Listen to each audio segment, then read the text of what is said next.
మా ప్రభువుని యేసుక్రీస్తునామమున మీ అందరికీ నా శుభవందనాలండి. ఈరోజు దేవుని వాగ్దానము కీర్తనల గ్రంథము 91వ అధ్యాయము 14వ వచనము. అతడు నన్ను ప్రేమించున్నాడు గనుక నేను అతనిని తప్పించెదను. అతడు నా నామం ఎరిగినవాడు గనుక నేను అతనిని ఘనపరచెదను అనే వాగ్దానం ఇచ్చండి. పరిశుద్ధాత్ముడు అతడు తెలిసి ప్రార్థన చేసి విస్తులు చెల్లించి మరలా ప్రార్థన చేసి దేవుడు నన్నప్పుడు దేవుడి వాగ్దానం చేయించారు. అన్నీ స్టాటస్ పెట్టిన చూడండి ఇక్కడ.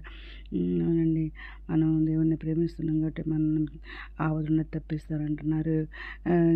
ఆయన నామం మనం ఎరిగినాం కాబట్టి ఆయన మనల్ని కనపరుస్తానంటున్నారు అనమాట. ఎందుకంటే దేవారాత్రి మనం ప్రార్థన చేస్తున్నాం, త్యాగం చేస్తున్నాం, బైబిల్ ఎదురుని పూర్తిగా రాస్తానండి. దేవుని కృప వలన ఇంకా బైబిల్ ధ్యానిస్తున్నాము, ఇంకా ఈ విధంగా ఉపవాస ప్రార్థనలు చేస్తున్నాం నిత్యం కూడా. ఈ విధంగా చేస్తున్నాం కాబట్టి దేవుడు మనల్ని ఆపదలను తప్పిస్తానంటున్నారు. ఏ భయం రాకుండా ఎవరైనా కాపాడుతా అంటున్నారు, ఈ ప్రాణం కాపాడుతా అంటున్నారు. ఇది మొదలుకొని ఇదంతా రాకపోకలకు నేను కాపాడుతా అంటున్నారు. ఆయన మరి ఒకరు కనిపెట్టుకుని ఉంటే ధైర్యం తెచ్చుకుని హృదయం నిపుణంగా ఉంచుకోమంటున్నారు. ఏవో తన ప్రజలకు మరి బలం అనుగ్రహించే దేవుడు అనమాట. తన ప్రజలకు సమాధానం కలిగజేసే దేవుడు అనమాట. వారిని ఆస్వాదించే దేవుడు అనమాట. ఆయన మన దాకా చూడనమాట. మన శ్రమలో మనల్ని రక్షించే దేవుడు ఆయన అనమాట. విమోచనంగా అంతా మనల్ని ఆదరించేవాడు ఆయన అనమాట. ఏహో ఎందు నమ్మిక ఉంచి వారిని కృప ఆవరిస్తుంది అనమాట. నీతి మంతులు కలుగు ఆపుతూ అనేకాలు అనమాట. వాటన్నిటిలో నుండి ఏహో వారిని మెప్పిస్తానంటున్నారు.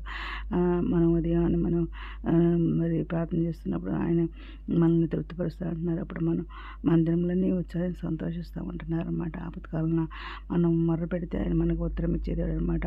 ఆయన విడిపించి మనల్ని ఆయన విడిపిస్తారు, మనం ఆయన మహింపరుస్తారనమాట. ఇంకా నానాటికి బలాభివృద్ధి ప్రయాణం చేస్తామంటున్నారు. ప్రతి వాడు సీఎంలో సన్నిధిని కనపడతారంటున్నారు అనమాట. ఆయన చేయడితే మనకు తోడుగా ఉంటుంది అంటున్నారు. ఆయన బాహుబలం మనం బలపరుస్తుంది అంటున్నారు అనమాట.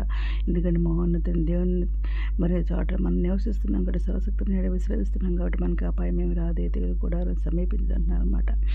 మనల్ని కాపాడుతా ఆయన దూతలకు ఆజ్ఞాపిస్తూ అంటున్నారు. వారు మన రాయదలుకుండా వారు మన చేతులని తమ చేతులు ఎత్తిపెట్టుకుంటా అంటున్నారు మన పాదాన్ని. ఇంకా ఆయన మనల్ని దాన్ని ఇళ్ళగానే కుమారులు తల్లిగా చేస్తా అన్నారు. మనుషులు కంటే యెహోవాను ఆశ్రయించటం అనమాట. రాజులంక ఉంటే యెహోవాను ఆశ్రయించడం అనమాట. ఆయన వాక్యం మనం బతికిస్తుంది, మన బాధలు మనకు నెమ్మది కలిగిస్తుంది అనమాట.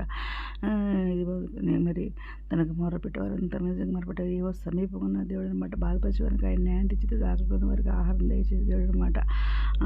మరి ఆయన మరి మనం మొరపెట్టక మనకు ఉత్తరం ఇస్తా అన్నారు. శ్రమలో మనకు తోడేంట అన్నారన్నమాట. తిరిగి నేను తృప్తిపరుస్తా అన్నారు, రక్షణకి చూపిస్తానని చెప్పేసి ఏదైనా మాట్లాడానండి. ఏదైనా మరి మనం ఆయన ప్రేమిస్తున్నాం కాబట్టి మనల్ని ఆపదలను తప్పిస్తానంటున్నారు. మనం ఆయన నామం ఎరిగింది కాబట్టి మనం కనపరుస్తానని చెప్పేసి ఏదైనా వాగ్దానం అందరి చేతులు నెరవేరని కొరకు ఈరోజు మనం ప్రార్థన చేసుకుందాం. మోహనద్ర సరస్వతి మందిరకరమైన స్థుతి స్తోత్రం తండ్రి. 8 ప్రపంచం ప్రతి పెట్టిన పేరు న్యాయం చేసుకోండి అండి. ప్రతి పెట్టక ఆస్తులు తెచ్చుకుని అక్కడ తెచ్చుకుని కొరకు తెచ్చండి. జనబడి మంచి వినిద్యాశాలు దిగులు దిగులు తెచ్చండి. అది వేస్తున్నారు, అది సాయం తెచ్చాడు. అనాగం స్వస్పర్శన వేదలు దుఃఖం వాదచుడు లేకపోతే వనస్తులు మరపరిచిన కళ్ళు కాడబెట్ట క్రోచకుండా రక్షల వరకు రక్షణ తెచ్చండి. మీ రాని మీ శ్రేణి మీద చదువుకున్న క్రోచమని ఎత్తప్పుడు కూడా బాగా దయచేయమని మా ప్రభు పేరుని యేసుక్రీస్తు పరిశుద్ధమైన నామమున అడిగి వేడుకుంటూ ప్రార్థిస్తాం మనం తండ్రి. ఆమేన్. మీ అందరి ప్రార్థనలో మా కుటుంబం కొరకు ప్రేయర్ చేయమని మనం చేసుకుంటున్నాను. ప్రభు సేవలో మీ సహోదరి. God bless you.